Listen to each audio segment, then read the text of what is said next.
mereka dari Fakultas Teknik ini untuk melakukan penelitian secara komprehensif mengenai peristiwa ambruknya jalan Kedung Jati, Kedung Miri ya, di Sriharjo, Imogiri yang terjadi pada tanggal 28 Desember 2023 yang lalu,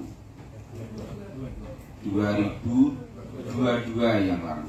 Bantul memiliki kondisi yang unik pada sisi tanah dan kebumiannya.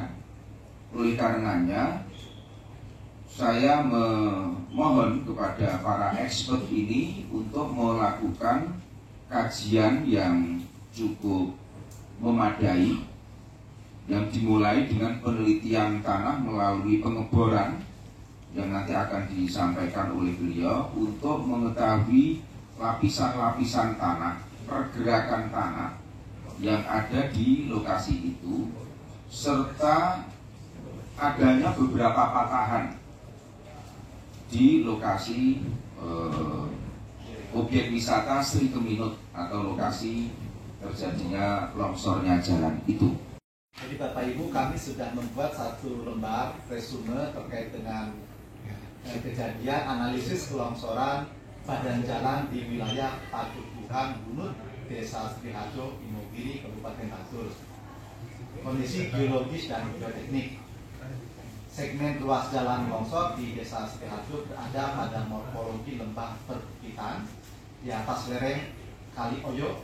Di selatan segmen ruas jalan longsor, aliran Kali Oyo berbelok ke arah utara sehingga cenderung menggerus lereng sungai pada segmen ruas jalan longsor.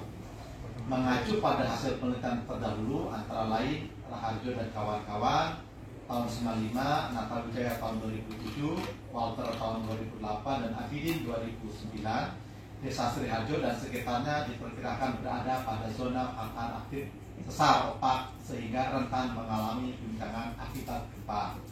Nah, apa yang kami rekomendasikan?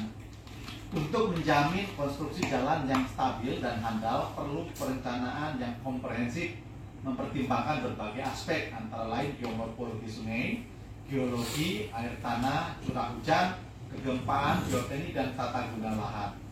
Sebagai langkah awal direkomendasikan untuk melakukan pekerjaan stabilisasi lereng sungai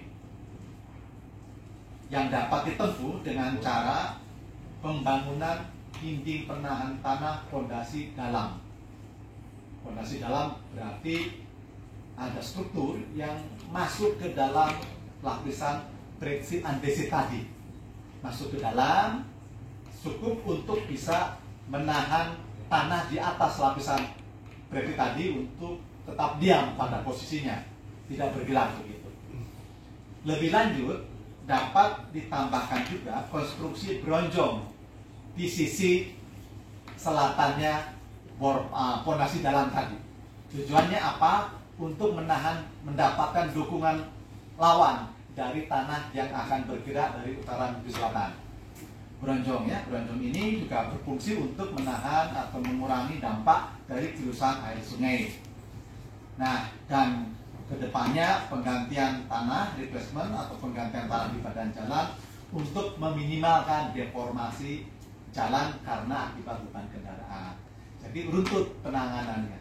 Nah, itu rekomendasi kami yang akan sampaikan ke yang sudah kami matur ke Pak Bupati, dan tentu saja bagaimana saat ini kita memitigasinya.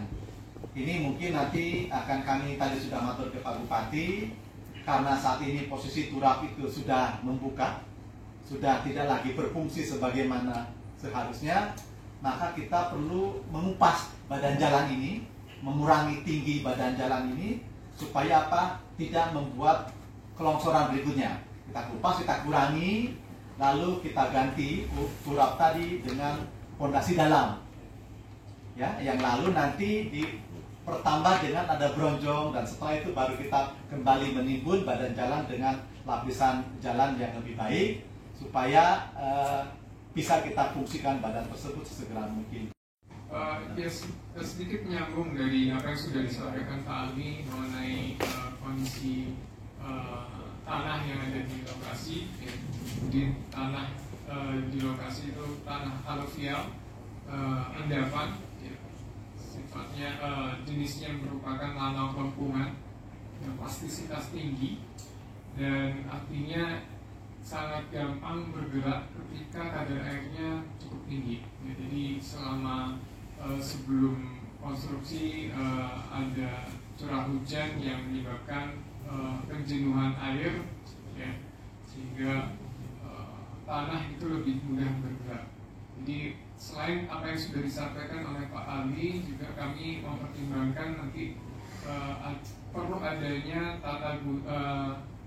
penataan air, ya. Jadi diusahakan agar air hujan dan air dari perbukitan itu tidak menyebabkan penjenuhan yang berlebihan pada tanah.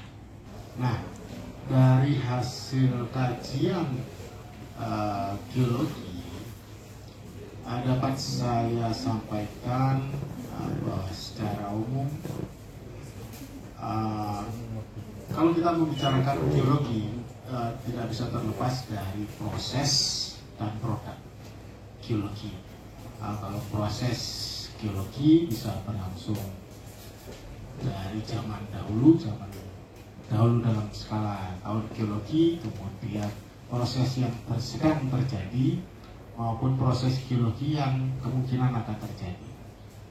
Nah, apa yang bisa kita lihat di Sriharjo ini, di lokasi jalan longsor, Bapak Ibu bisa melihat bahwa sungai di selatan ruas jalan longsor berisi endapan. Sebagian tertutup oleh endapan menyebabkan alur sungai yang seharusnya lurus, kemudian aliran sungainya lurus, berbelok ke arah utara, ke arah tebing jalan yang mengalami longsor. Nah, itu proses yang bisa kita lihat sekarang akibat proses pengendapan di waktu yang lampau sehingga terbentuk endapan-endapan di sisi sungai. Nah, penanganan jalan longsor ini seharusnya mempertimbangkan gerusan air sungai. Apakah akan dibuat penanganan struktur atau konstruksi bangunan, atau nanti jalurnya dipindahkan. Nah, tetap saja bahwa proses penggerusan oleh aliran air sungai akan tetap terjadi jika material yang ada di tepi sungai di selatan jalan longsor sekarang ini tetap ada, karena aliran air sungainya mengarah ke utara, kemudian baru berbelok ke selatan lagi. Nah, itu dari sisi